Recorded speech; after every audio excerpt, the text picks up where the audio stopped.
पुण्यातील काही बाईक स्वार हजारो किलोमीटरचा प्रवास करून अयोध्येमध्ये दाखल झालेत। यासाठी त्यांनी तब्बल 1600 किलोमीटरचा प्रवास बुलेट बाईकवरून केलेला आहे। त्यांच्याशी संवाद साधलेला आहे आमचे प्रतिनिधी आनंद पांडे यांनी। अयोध्यामध्ये जोरदार तयारी सुरू झालेली आहे आणि महाराष्ट्रावरून भाविक जे आहेत अयोध्याकडे कूच केलेले आहेत आणि तुम्ही बघू शकता की ते बुलेटवरून हे पुणेवरून मुंबईला अयोध्येला आलेले आहेत आणि त्यांच्याकडून आपण जाणून घेण्याचा नक्की प्रयत्न करू की किती तास तुम्ही प्रवास करून आता अयोध्येला पोहोचलेले आहेत, त्याचा हेतू काय सांगाल आपण?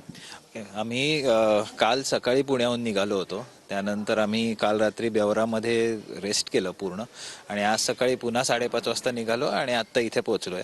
कालपासनं आम्ही साधारण 1600 किलोमीटर बाईक चालवली आहे आणि इथे यायचा मेन हेतू हाच आहे की आम्हाला अयोध्येला रामाचं दर्शन घ्यायचं होतं। आता तुम्ही अयोध्यामध्ये पोहोचलेला आहात, आता पोहोचला तुम्ही, आता अयोध्या तुम्हाला कसं वाटतंय?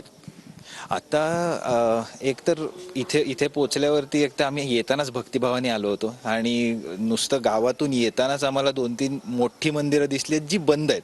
सो आता उद्या सकाळी आम्हाला एक उत्साह आहे की उद्या जाऊन आम्हाला ते एक्सप्लोअर करायचं की एक्झॅक्टली इथे काय काय आहे याची सगळी माहिती आता आम्ही इथे लोकांशी बोलून पहिली काढू आणि मग उद्या सकाळी ते सगळं एक्सप्लोअर करू। आणि आणखीन पुण्यावरून आलेले आहेत त्यांचे सहकारी आहेत आणि हे दोन बुलेट होती आणि तिथे 16 तास प्रवास करून आणि अयोध्येत पोहोचलेले आहे। काय सांगाल आपण, किती आनंद वाटतोय?